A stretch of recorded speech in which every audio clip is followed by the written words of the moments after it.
देखिए, आज हम बात कर रहे हैं आयुष प्रणाली की। और आयुष प्रणाली है क्या, आयुष सिस्टम है क्या?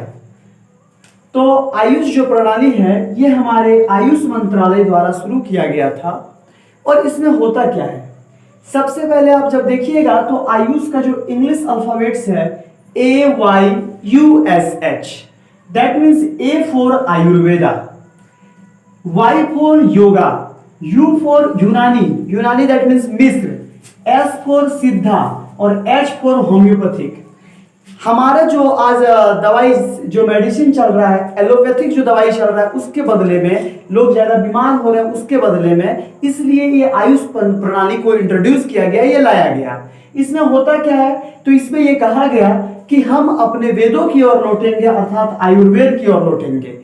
जो जड़ी बूटियों से दवाई बनाने जाने का पहला वेद है, दवाई के बारे में बताया है। फिर योगा के बारे में लौटेंगे, यूनानी मिस्र सभ्यता में जो दवाई है इसके बारे में लौटेंगे, और सिद्धा, और फिर होम्योपैथिक। इतना इंपॉर्टेंट इसको दिया गया। अब देखते हैं, आयुर्वेद जो है इसे जीवन का विज्ञान कहा जाता है।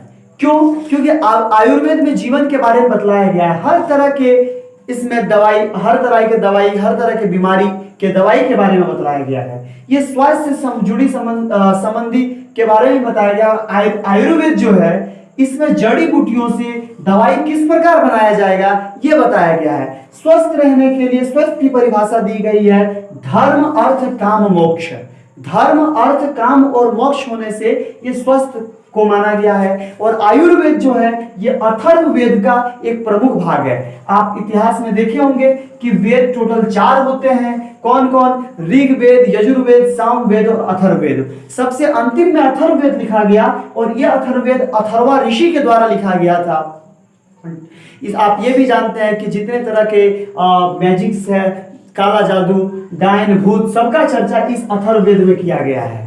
आप देखिएगा तो आपको पता चलेगा कि इस अथर्ववेद में ही इसी का एक उपवेद है जिसका नाम है आयुर्वेद। अथर्ववेद का उपयोग करके ही यह वेद को बनाया गया और इसका नाम है आयुर्वेद। अब आप देखिए, दूसरा इसमें बात किया गया योग के बारे में, योगा के बारे में। योगा को बहुत महत्वपूर्ण इसलिए दिया जाता है कि इससे लोग फिजिकली फिट होते हैं।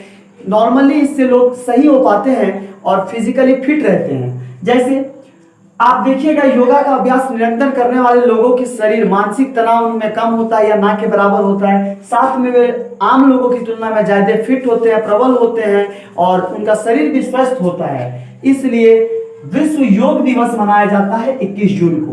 प्रत्येक साल विश्व योग दिवस जो मनाया जाता है 21 जून को मनाया जाता है।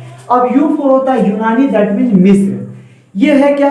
तो यूनानी प्रक्रिया, दवाई की यूनानी प्रक्रिया, यूनान जो मिस्र की प्रक्रिया है दवाई बनाने का, वो मध्यकाल में भारत आके पहुंची थी। इसलिए इसको भी इसमें शामिल किया गया है कि हम इसका भी उपयोग करेंगे। अब एस फॉर सिद्धा, भारतीय द्रविड़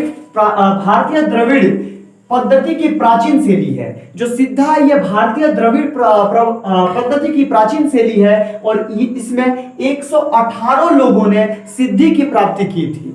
अब इसमें होता क्या है, तो ये इन्होंने जो भी ज्ञान प्राप्त किया, मेडिसिन के बारे में हो, शरीर के बारे में हो, उन्होंने 118 ने अपना जो अनुभव है तमिल भाषा की पुस्तक में लिखा है।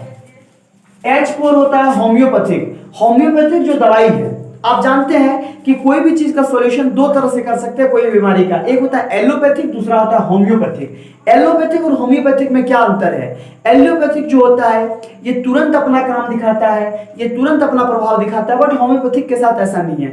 एलोपैथिक से आपका साइड इफेक्ट हो सकता है। यदि आपको पेट दर्द कर रहा है, दवाई खा दिए तो हो सकता है कि आपको कोई अलग बीमारी दे दे। ज्यादा एंटीबायोटिक खाने से आपके शरीर में मानसिक शक्ति में भी कमजोरी आती है। लेकिन होम्योपैथिक के साथ ऐसा कुछ नहीं है। होम्योपैथिक कभी भी साइड इफेक्ट नहीं देता है। तो इसलिए हम होम्योपैथिक की ओर जाना चाह रहे हैं। और इसकी जो शुरुआत की थी ये सैमुअल हैगमैन द्वारा 1796 में की गई थी। होम्योपैथिक की शुरुआत किसके द्वारा की गई थी? सैमुअल हैगमैन द्वारा 1796 में की गई थी। होम्योपैथिक क्या है कि थोड़ा टाइम टेकिंग है, समय लेगा, लेकिन पूर्णतः आपको ठीक कर देगा। और यदि होम्योपैथिक से आपको ठीक होता है तो कोई इसका साइड इफेक्ट भी नहीं है, कोई बुरा प्रभाव भी नहीं है, और ये सिम्टम के आधार पे इस दवाई दिया जाता है। आप देखिए, और यही आयुष प्रणाली जो है आयुष मंत्रालय के अंतर्गत आती है। आयुर्वेद जो है ये अथर्ववेद का ही एक उपभाग है। स्वास्थ्य, धर्म, अर्थ, काम, मोक्ष को कहा जाता है। लेकिन कभी कभी बच्चे कंफ्यूज हो जाते हैं आयुष और आयुष्मान भारत योजना में, दोनों में अंतर है। प्रधानमंत्री जन आरोग्य योजना, आयुष्मान भारत योजना और आयुष प्रणाली दोनों में अंतर है। आयुष्मान भारत योजना अलग है, उसके बारे में हम दूसरे वीडियो में आपको बताएंगे।